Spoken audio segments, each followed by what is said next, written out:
This short video demonstrates how any app can be programmed to access electronic patient information leaflets by simply scanning the two-dimensional barcode. Barcodes containing GS1 identifiers have become even more common, especially in Europe, since the Falsified Medicines Directive came into force on the 9th of February 2019.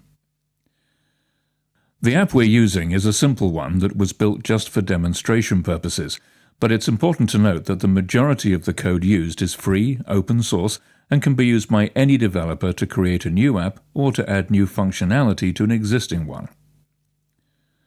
For our example today, we're using this pack of 252 267 milligram film-coated tablets of Esprit. In line with the Falsified Medicines Directive, 4 pieces of information are printed on the pack: the GTIN, the serial number, the expiry date, and the batch lot number. These are all encoded in the GS1 data matrix.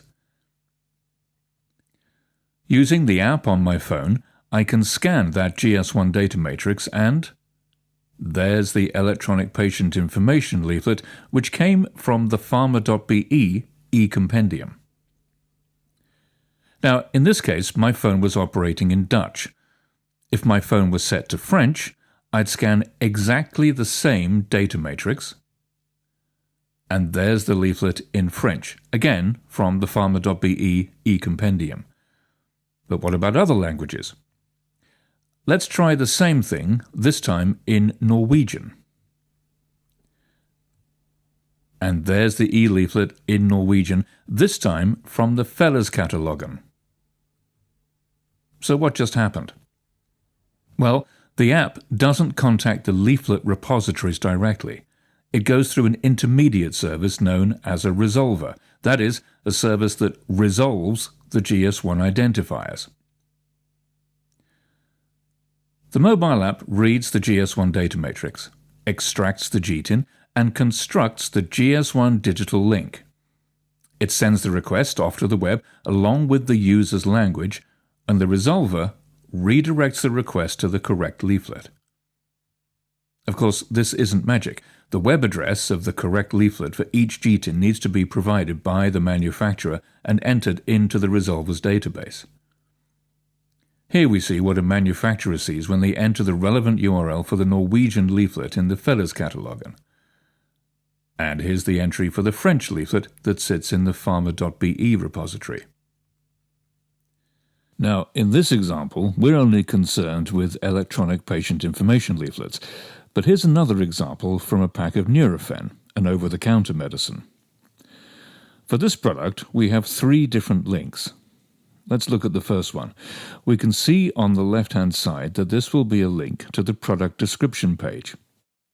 And you can see that here, it's labeled as the default link. What happens if we follow the GS1 digital link for this GTIN? We'll use the same app, but this time scan the good old one-dimensional barcode on the pack. And we're redirected immediately to that default link, which is to the product description page. But we can do more. We can set the app to specifically ask for the electronic patient information leaflet. And that's what we get. This time, the e-leaflet is in English from the EMC repository. So what have we seen? We've seen a system based solely on existing GS1 identifiers and on-pack symbols.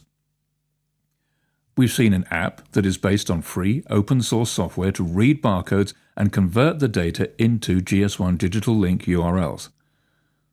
We've seen that the app calls a resolver, which is where manufacturers have provided the web addresses of the electronic patient information leaflets in different languages. Using the language settings of the phone itself, the user is directed to the correct leaflet in the correct language. We've also seen that the resolver can redirect users to specific types of content, not just electronic patient information leaflets. Do please get in touch if you'd like to know more.